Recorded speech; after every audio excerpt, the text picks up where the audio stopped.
face any consequences if Vladimir Putin does not agree to stop the war after your meeting on Friday? Yes, they will.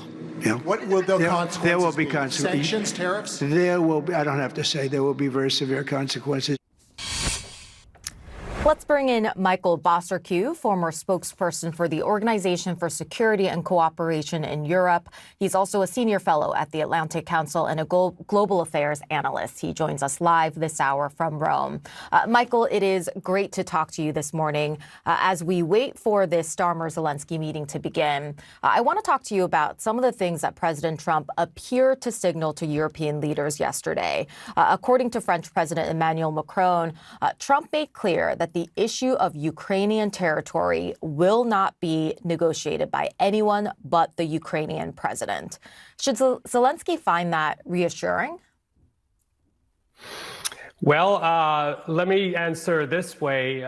Being a Canadian, and we were up until recently one of America's greatest and friendliest allies, look at the way Canada's been treated, been lied to, been threatened. So if Mr. Zelensky is expecting anything different, I think he's living in a fantasy world. We're dealing with Donald Trump, who basically has no national security team to speak of. He's surrounded by incompetence. He does issue threats, as he did yesterday. There will be consequences, but no one really believes that. And, you know, the other thing here, of course, is if he does set a deadline or a goal or a tariff threat with his tariff baton, it's very, very difficult to know whether this is being taken seriously. So why does this matter, particularly now with Mr. Putin, is because Putin is an authoritarian thug who exploits gray lines, foggy deadlines, and that's exactly what he's going to do here. He's going to try and manipulate the heck out of Mr. Trump and continue his war in Ukraine, which we must remind everyone is the bloodiest war on this continent since World War II. And Michael, you just heard there President Trump warning that there are going to be severe consequences if Putin does not end this war. Is a threat like that going to sway or intimidate Putin? And also, what are the severe consequences that might even be on the table? Yeah, short answer, no. I think the only thing that potentially could keep Mr. Putin awake at night would be those secondary sanctions on his buddies like India, like China, Brazil. And those would be severe oil tariffs. But, you know, the problem as well is the Indians who have been threatened with 50% tariffs for buying Russian oil have called out the U.S. and the Europeans for being hypocrites because they, too, buy from Russia, especially the Europeans.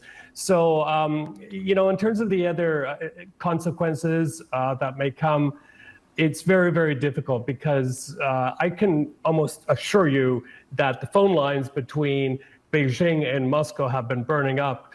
Beijing probably coaching Moscow what to say and do. And I think Mr. Putin knows he has the backing of those very big superpowers as well.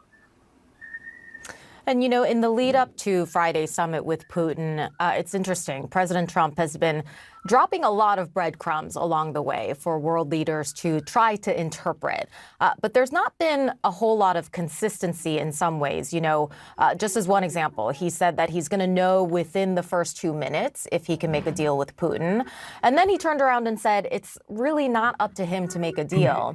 So how do you see European leaders trying to make sense of this kind of whiplash from the U.S. president?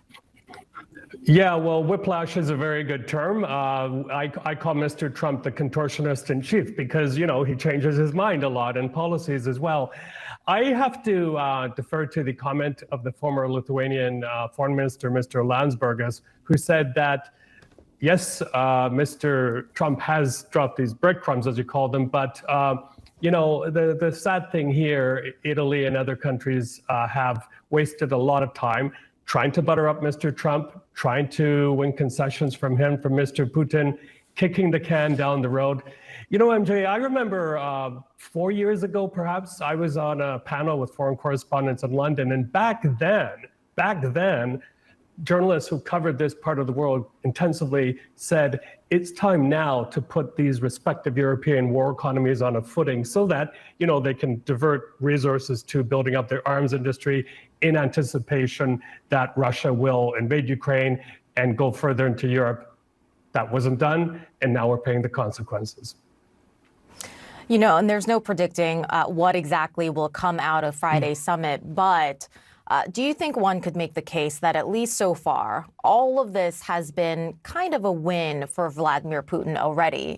He is being re-invited onto the global stage by the leader of the United States, and that leader is now trying to engage him diplomatically. Yeah, I've been trying to wrap my head around that scenario of Mr. Putin landing at a U.S. Air Force base on American soil, on territory that Russia used to own. It's pretty incredible. But, without lifting a finger, Mr. Putin has been released from this diplomatic isolation. This is fantastic imagery for him at home and for the world stage. So he's very, very excited about this. And the other thing, by the way, we're picking up, at least from the Italian press this morning, is that it does look like minerals, rare earth minerals, will be part of the deal to entice Mr. Putin further. Now, he's got him to come to Alaska, but there's got to be another sweetener for him to lay down in his arms. And just a reminder that Ukraine, up until the start of the war, had about 50% of the world's supply of neon, the semiconductor grade neon that goes into the building of microchips. And guess who wants those? China, and also a lot of lithium that goes into car batteries. So it looks like that'll be part of the mix. But so many different strands here coming into this. Really, anything could happen. But of course, we hope for the best for long-lasting, durable peace in Ukraine with solid guarantees behind it.